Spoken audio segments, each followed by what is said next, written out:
Bom dia! Dia 2 de janeiro. Olá, meu amigo, minha amiga, como você está?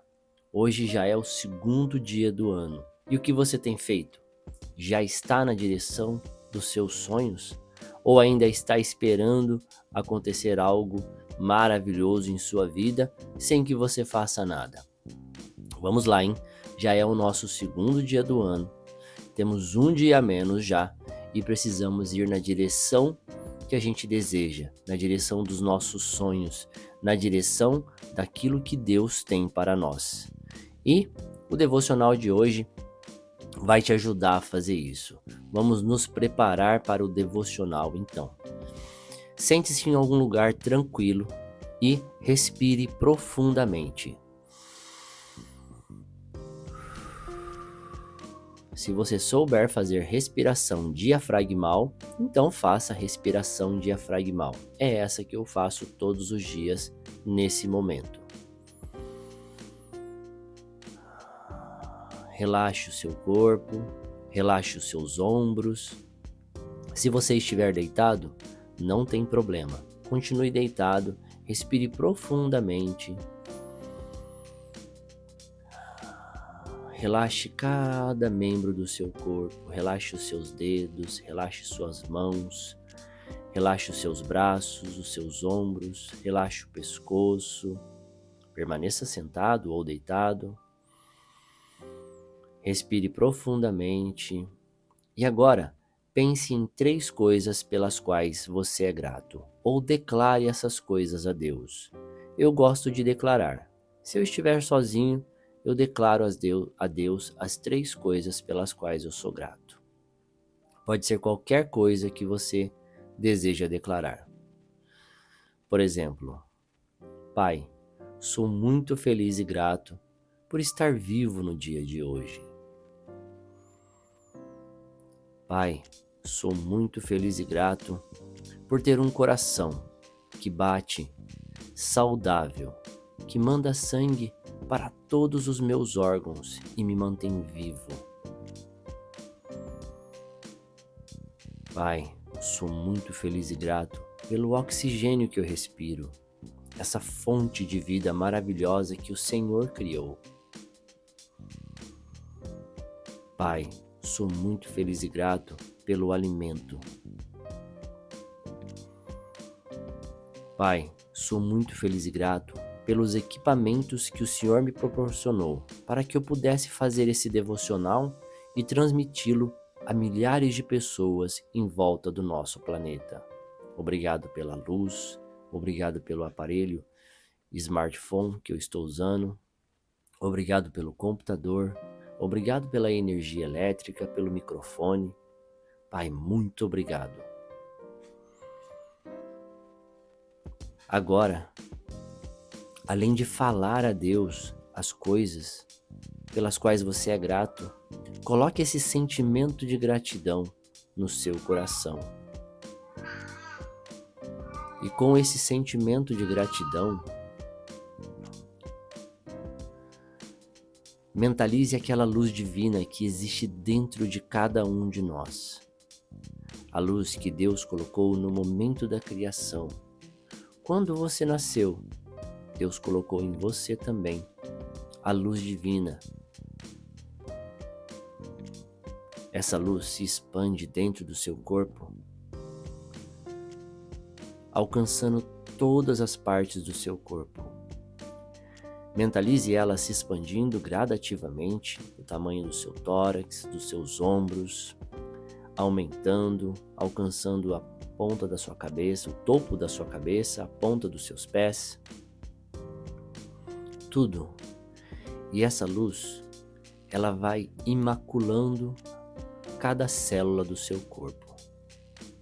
Agora mentalize uma luz que vem do céu. Essa luz é a luz de Deus, se conectando a você. E ela se conecta a você todas as manhãs. Hoje, ela está fortalecendo cada músculo do seu corpo, cada órgão do seu corpo. O seu corpo físico está sendo curado por essa luz, está sendo purificado. Enxergue Visualize as máculas saindo do seu corpo. Continue visualizando, sentindo essa energia que vem dos céus e que limpa a sua mente, limpa o seu espírito, purifica a sua alma. Sinta essa energia carregando o seu corpo, servindo de combustível para que você viva esse novo dia, esse presente de Deus. Agora, entregue a Deus os seus pedidos. Entregue a Deus os seus desafios para os dias de hoje. Entregue a Deus todos os seus anseios. Entregue a Deus com humildade. Pai, muito obrigado por me ajudar até aqui. Peço que o Senhor continue abençoando este devocional. Que esse devocional seja uma bênção na vida de outras pessoas, assim como tem sido em minha vida. Que nós possamos levar a palavra de Deus a milhares de pessoas. Pai, por favor, em nome de Jesus, abençoa cada palavra que sai da minha boca e que essas palavras possam abençoar a vida de outras pessoas lá fora. Que cada pessoa que estiver assistindo ou apenas ouvindo este devocional seja abençoada pela luz de Deus, seja abençoada pelo Espírito Santo de Deus. Em nome de Jesus, eu lhe peço, Pai. Agora, antes da nossa oração, eu quero acrescentar uma coisa muito importante ao nosso devocional. Profetizar sobre a nossa vida e a vida dos nossos. Mas atenção, quando você for profetizar as coisas, profetizar significa você dizer bendições, palavras boas sobre a vida de outras pessoas. É como se você entregasse um recado de Deus sobre a vida de outras pessoas. Então nós podemos usar o poder da palavra para edificar a vida do outro. E a partir de hoje, eu gostaria que você fizesse isso todas as manhãs sobre a sua própria vida e sobre a vida dos seus. Mas atenção, não faça isso na frente de qualquer pessoa. Por quê? Porque o coração do ser humano é egocêntrico.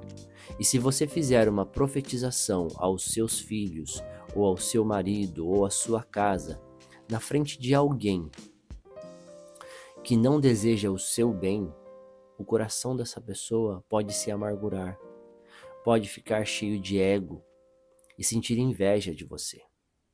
Então, profetize em silêncio na sua mente se você estiver com outras pessoas que você não confia.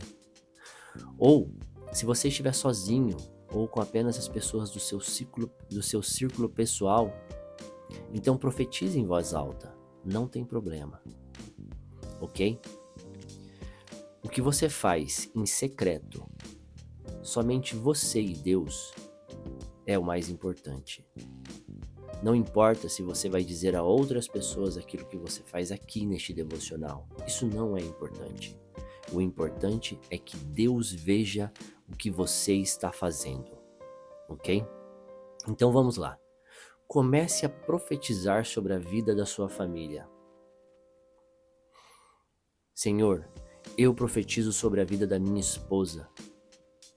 Que ela continue sendo essa mulher maravilhosa, trabalhadora.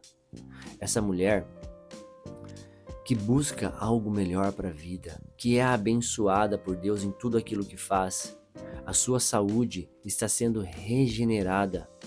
O seu corpo físico, mental, emocional e espiritual estão intactos graças às bênçãos de Deus em sua vida. Em nome de Jesus, Pai, eu peço que o Senhor abençoe a minha esposa. Pai, em nome de Jesus, eu peço que o Senhor abençoe os meus filhos, que os meus filhos sejam frutos da palavra de Deus, frutos de um casal que se dedica à palavra de Deus, que se dedica a Deus. Pai, eu profetizo sobre a minha casa. Muito obrigado por abençoar a minha casa. Muito obrigado por abençoar o meu trabalho. Muito obrigado por abençoar o meu estudo.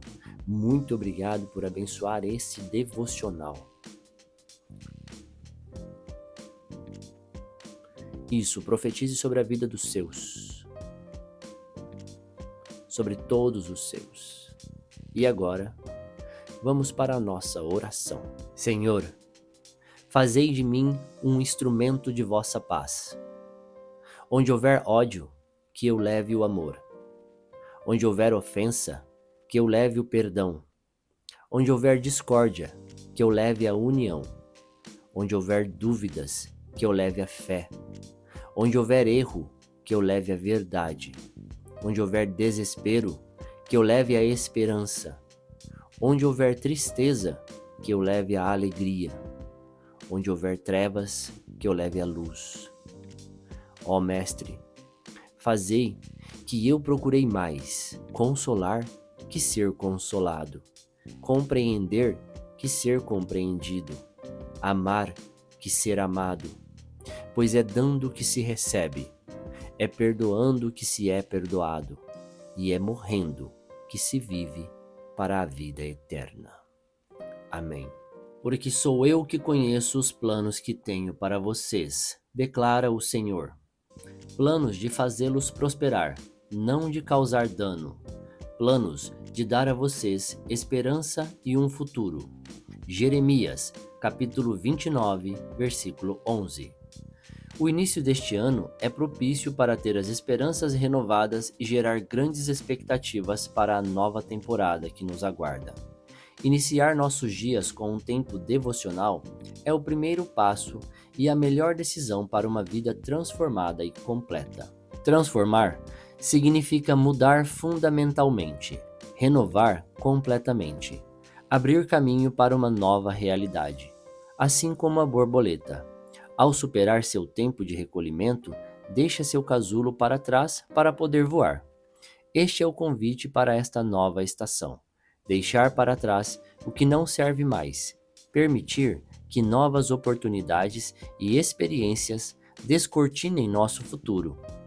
Há um caminho desconhecido a ser trilhado, e não sabemos quais obstáculos encontraremos nele, de modo que não podemos simplesmente ser negligentes e trilhá-lo sozinhos. Precisamos sim ser sábios para fazer uma boa viagem e chegar totalmente seguros ao destino. Mas para isso, precisamos fazer uma escolha: convidar Jesus para estar conosco durante este ano. À medida que caminharmos nessa jornada chamada Ano Novo, lembre-se de que a fé e a esperança são os alicerces que não nos deixarão desistir, independentemente de quaisquer situações que possam surgir. Saiba que Deus está no controle de tudo e que tem as melhores intenções para cada um de nós. Como a lamparina ilumina o caminho à nossa frente, Ele é a luz que guia os nossos passos. Qual é a sua escolha para este ano novo? Caminhar ao lado daquele que traz direção? Ou simplesmente caminhar conforme as suas próprias vontades? Assim como o nascer do sol traz um novo dia, Deus está sempre pronto para nos orientar, trazendo direção e força, pois Ele sabe o que é melhor para cada um de nós. Tenha certeza, os planos dele são os melhores para a sua vida. Quem caminha com Deus não erra o caminho. Palavra-chave de hoje: direção. Leitura bíblica, Êxodo capítulo 2. O nascimento de Moisés. Um homem e uma mulher da tribo de Levi casaram. A mulher ficou grávida e deu à luz um filho. Ela viu que o menino era muito bonito e então o escondeu durante 3 meses. Como não podia escondê-lo por mais tempo, ela pegou uma cesta de junco, tapou os buracos com betume e piche, pôs nela o menino e deixou a cesta entre os juncos na beira do rio. A irmã do menino ficou de longe para ver o que ia acontecer com ele. A filha do rei do Egito foi até o rio e estava tomando banho, enquanto as suas empregadas passeavam ali pela margem. De repente, ela viu a cesta no meio da moita de juncos e mandou que uma das suas escravas fosse buscá-la. A princesa abriu a cesta e viu um bebê chorando. Ela ficou com muita pena dele e disse: "Este é um menino israelita." Então a irmã da criança perguntou à princesa: "Quer que eu vá chamar uma mulher israelita para amamentar e criar essa criança para a senhora?" "Vá", respondeu a princesa. Então a moça foi e trouxe a própria mãe do menino. Aí a princesa lhe disse: "Leve este menino e o crie para mim, que eu pagarei pelo seu trabalho." A mulher levou o menino e o criou. Quando ele já estava grande, ela o levou à filha do rei, que o adotou como filho. Ela pôs nele o nome de Moisés e disse: "Eu o tirei da água." Moisés já era homem feito.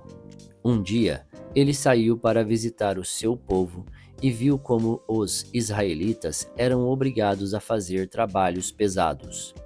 Viu também um egípcio batendo num israelita, um patrício seu. Moisés olhou para os lados e, vendo que não havia ninguém ali, matou o egípcio e escondeu o corpo na areia. No dia seguinte, voltou e viu 2 israelitas brigando. Então perguntou ao que maltratava o outro: "Por que você está batendo no seu patrício?" O homem respondeu: "Quem pôs você como nosso chefe ou nosso juiz? Você está querendo me matar como matou o egípcio?" Então Moisés ficou com medo e pensou: "Já descobriram o que eu fiz." Quando o rei do Egito soube do que Moisés havia feito, quis matá-lo. Porém, ele fugiu e foi morar na terra de Midian. Jetro, o sacerdote de Midian, tinha 7 filhas.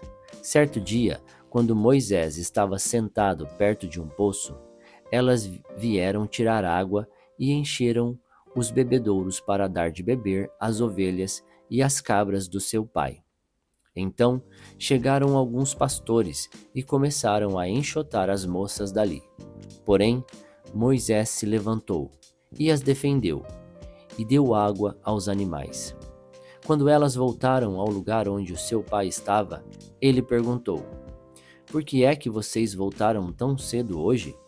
Elas responderam: "Um egípcio nos defendeu dos pastores, tirou água para nós e ainda deu água para os nossos animais." "Onde está ele?" perguntou Jetro. "Por que vocês o deixaram lá?" "Vão chamá-lo para que venha jantar com a gente." Depois, Jetro convidou Moisés para ficar morando ali, e ele aceitou. Então Jetro lhe deu a sua filha Zípora em casamento. Quando ela teve um filho, Moisés pôs nele o nome de Gerson e disse: "Sou hóspede em terra estrangeira." Alguns anos depois, o rei do Egito morreu, mas os israelitas continuaram gemendo por causa da sua escravidão. Eles gritavam pedindo socorro, e os seus pedidos chegaram até Deus.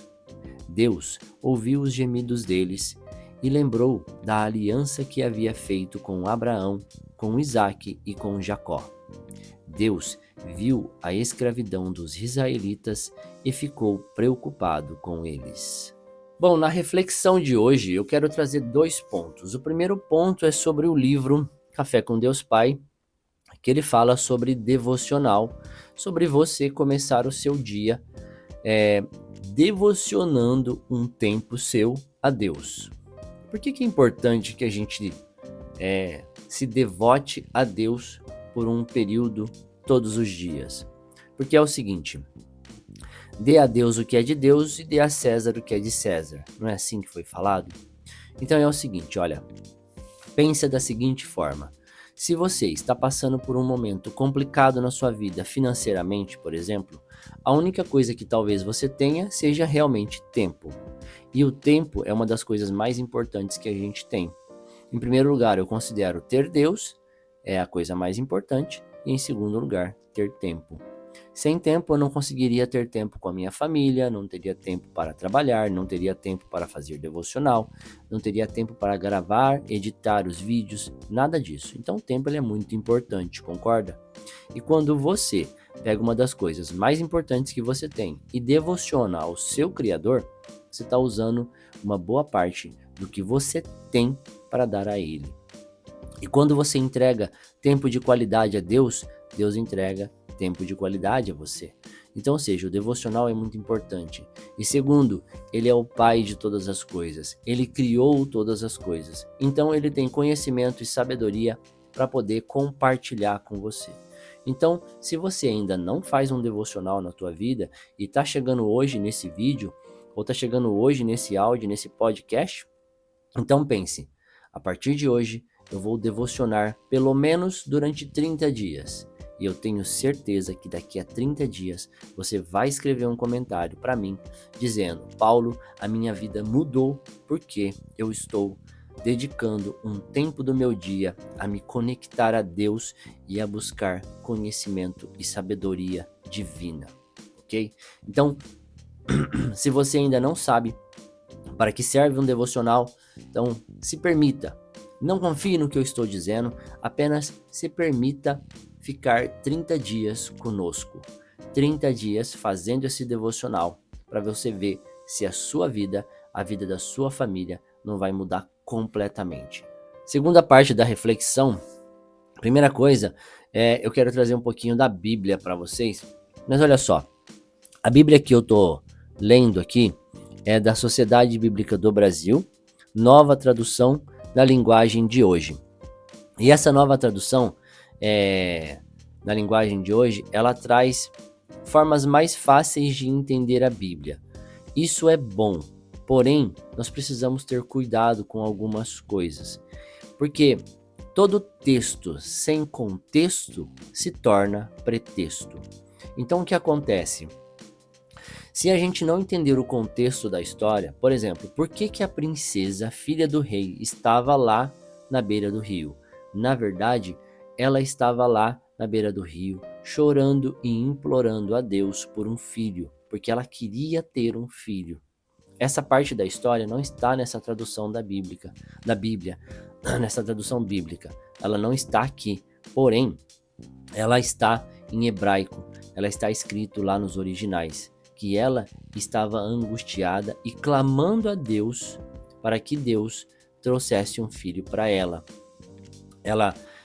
Inclusive, o nome Moisés, que seria Moshe em egípcio, significa filho das águas, aquele que Deus me trouxe através das águas. Ou seja, o nome dele já indicava que ela recebeu ele através das águas.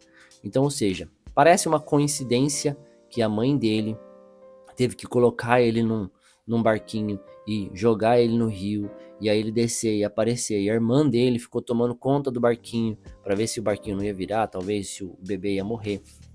Essa parte da história eu não posso te dizer com certeza, mas ela ficou observando, e quando a filha do rei, a princesa, pega o barquinho e ela vai e fala: eu posso arrumar uma israelita para cuidar dele, e consequentemente a própria mãe de Moisés toma conta do filho para a princesa, tá? E aí, lógico, uma boa parte da história é cortada, o bebê virou um homem e aí acaba matando um egípcio. E aí, isso vem uma coisa na minha cabeça: matar é contra o mandamento de Deus. Deus disse para nós não matarmos, inclusive quem vai escrever esses mandamentos é o próprio Moisés. Mas Moisés matou. E aí me vem uma coisa na cabeça: poxa, ele matou e Deus ainda escolhe ele no futuro. Por que será que Deus fez isso? Por que será também que quando Jesus veio, ele escolheu pessoas que seriam os improváveis, vamos dizer assim, para ser os seus discípulos? Ele não foi e pegou o melhor de todos. Ele não pegou o melhor médico, o melhor advogado. Ele não pegou a nata da sociedade. Do mesmo jeito, Deus escolheu Moisés por algum motivo. E a gente vai entender o motivo nos próximos capítulos, nos próximos episódios do nosso devocional. Então só vamos ter paciência para a gente entender. Mas pensa sobre isso. Às vezes, nós, seres humanos, que achamos que somos melhores do que outros, a gente pensa, por que Deus escolheu aquele sujeito para falar dele ao invés de me escolher? Por que Deus pode escolher uma mulher? Eu já vi casos de uma mulher que que ela vendia o corpo, ela era prostituta, mas ela foi transformada hoje numa pastora. E ela tem um legado incrível. Ela pastoreia muitas pessoas. E por que Deus escolhe essas pessoas? Só que muitas vezes a gente fica se indagando. Por que aquela pessoa que roubava, que matava, que fez algo de errado, hoje é uma escolhida de Deus, é uma ungida de Deus? Talvez nós, seres humanos, a gente não tenha conhecimento ou sabedoria, a sabedoria que excede todo entendimento, que ela vem de Deus para entender esses desígnios que Deus coloca na vida das pessoas. Talvez você e eu não temos entendimento para entender essas coisas. Muitas vezes nós julgamos, mas a gente julga com o nosso ego, não com o nosso eu divino, ou com aquele eu interior que vive lá dentro, que é a porção divina dentro de nós. Nós julgamos com a nossa parte malvada, com a nossa parte ruim, com o mal que existe dentro da gente, porque ele e não eu. Na primeira parte do vídeo, eu falei, a partir de hoje, vamos começar a profetizar sobre a vida das pessoas que estão dentro da nossa casa. Mas eu gostaria de te pedir mais. Profetize sobre a vida de qualquer pessoa que você ver hoje. Se você ver um mendigo na rua, profetize abundância na vida dele. Se você ver uma pessoa doente, moribunda, vai lá e profetiza sobre a vida dela, profetiza saúde sobre a vida dela. Se você ver uma pessoa com um carro bonito na rua passando, profetiza sobre a vida dele. Você e eu não sabemos o que aquela pessoa tem passado no particular, na vida particular dela. Então, profetiza. Apenas profetiza. E lembre-se, é uma regra judaica. É uma das regras que Deus ensinou. Quanto mais você entrega aos outros e tudo aquilo que você entrega aos outros, você recebe em troca. E eu tenho certeza que se você começar a profetizar na vida de outras pessoas, a sua vida vai melhorar em todas as áreas. Então, quando você vê pobreza, profetiza riqueza. Quando você vê doença, profetiza saúde. Quando você vê uma pessoa que não consegue alcançar o sucesso na vida dela, profetiza que ela vai alcançar o sucesso. Faça tudo ao contrário, tudo ao oposto do que você está enxergando. Lógico, se você enxergar o bem, profetiza coisas melhores sobre aquela pessoa. Mas tudo que você enxergar de ruim, profetiza o oposto. Enxergou qualquer coisa, qualquer doença, profetize saúde, ok? E mantenha esse ânimo, mantenha esse espírito de falar coisas boas para outras pessoas, de animar, de levar coisas boas a todos. Lembre-se da oração de hoje, onde houver ódio, que eu leve a esperança, e assim por diante. Onde houver coisas ruins, que eu leve coisas boas. Eu vou ficando por aqui, espero você aqui amanhã. Muito obrigado pelo dia de hoje, muito obrigado pelo seu tempo aqui comigo hoje. Que você tenha um ótimo dia e que Deus o abençoe.